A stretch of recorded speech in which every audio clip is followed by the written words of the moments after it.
population of patients, you have to be extremely well educated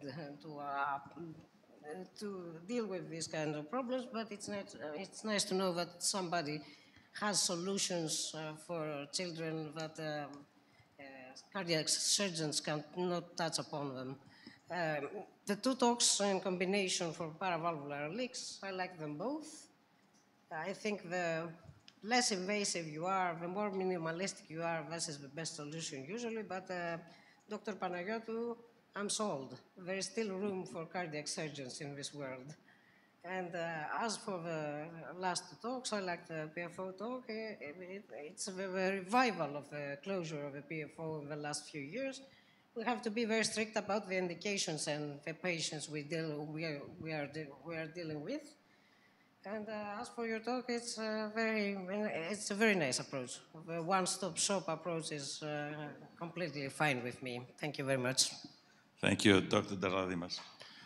Congratulations to all presenters for the very interesting talks. I have two short questions. One is for Dr. Gifa. The chimney technique is a technique we use to protect the coronary ostia in cases of TAVI procedures that we fear that will be occluded. And you showed some cases we are afraid of or deferring the case because there might be a risk of occluding the left main. Do you use the technique in pediatric population or not? Is there a reason? Would you explain or not? We don't use it because the coronaries in children are much smaller. So no stents available? Stents may be available, but there are several reasons. One, the left main will remain very small. It's not just that. It's not just that. One reason is that the coronaries may be smaller, and once you start with a stent in a child in their coronary, what is the future? You condemn them to long-term problems, whereas if the surgeon goes in and puts another valve safely with FEMFEM bypass, then that's better. The second reason is that it's not always ostial, the compression. As I showed you, it's further down, it's more distal. So you're not sure about what kind of protection you can offer. Okay. And the second question is for Dr. Panagiotou. We know that less than moderate PVL after TAVI usually gets better over time, given the positioning of the valve. Could you share us your opinion and your expertise about the clinical course of PVLs that you don't treat immediately after surgery? When is the time to intervene, if you? Of course, you have to. I have already introduced that if there is a severe, if it is characterized severe, you don't have to leave the patient in the first postoperative course. Okay, but you have to close follow them up and to see what is the consequences of this PVL, not only in heart failure symptoms, in hemolysis, but also in, you have other markers. You can see in the cardiac triplex what is the consequence of this PVL in the LV dimensions, in the LA dimensions, etc. I think that it's a very difficult question to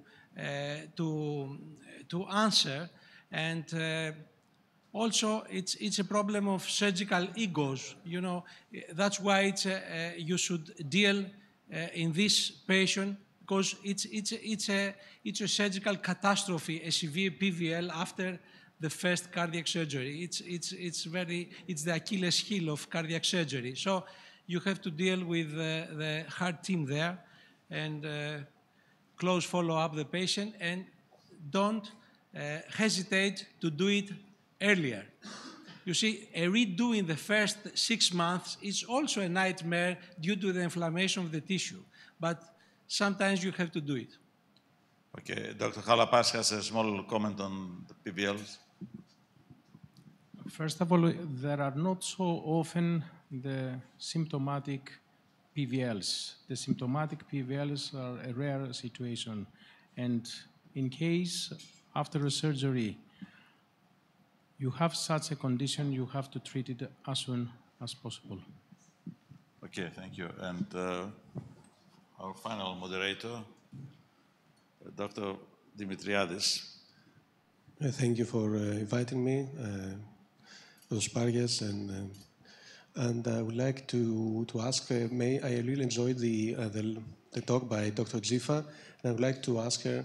We don't know from the prosthetic valves the dysfunctional part. I mean, do you know what are the main parameters that these valves in pulmonary area do present dysfunctional features, and are we more optimistic with the new designs on the new scaffolds?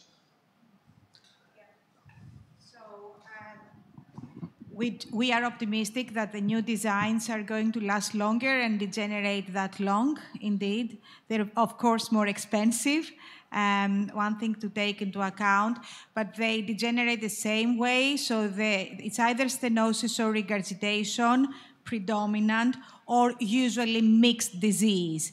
And the criteria upon which we intervene are the same criteria that the surgeons do. So the stenosis above 4 meters per second with pressure loading of the RV, and then the volume loading of the RV in case of pulmonary regurgitation with an RV-DV of more than 150, 140. We've come down a little bit, but 150 mL per meter square.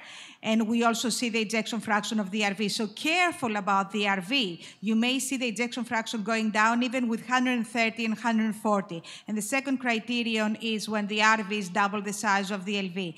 And the third criterion that is going to come into play is reduction of the ejection fraction of the LV because of ventricular to ventricular interactions. So I've seen adult fallow patients followed up by adult cardiologists that are on treatment with Zardians and diuretics and da-di-da-di-da-di-da.